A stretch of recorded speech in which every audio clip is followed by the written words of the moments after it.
Labas, esu Jolita, šio puslapio savininkė, galima sakyti. Mano puslapis buvo įkurtas prieš 4 metus ir kelias dienas. Čia neseniai šeštadienį atšvenčiau gimtadienį. Iš tikrųjų labai fainai, kad per tos 4 metus jūsų susibūrė beveik 10 000. Tai yra, wow, koks skaičius man asmeniškai ir jūsų tik tais daugėja.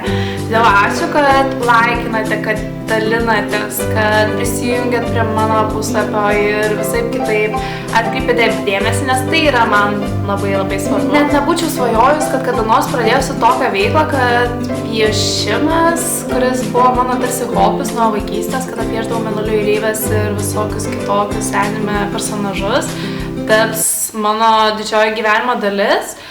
Ir net 4 metus užsiiminėsiu tuo kiekvieną dieną.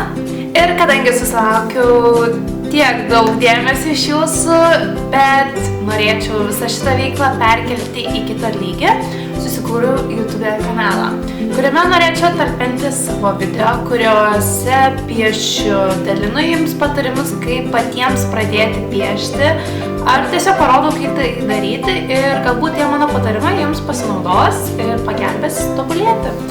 Taigi, jeigu jūs norėtumėt matyti daugiau video, kuriuose piešiu, nes keletą esu jau įkėlus, bet labai mažai, ir norėtumėt matyti dažniau mano veiklą video formatu, tai spauskite, nežinau, like arba rašykite komentarus, ką jūs galvojate, ar tai būtų jums įdomu ar ne, ir aš atsižvelgsiu tikriausiai, ar toliau tęsti šią veiklą, ar tiesiog galbūt niekam neįdomu ir viso šito atsisakyti.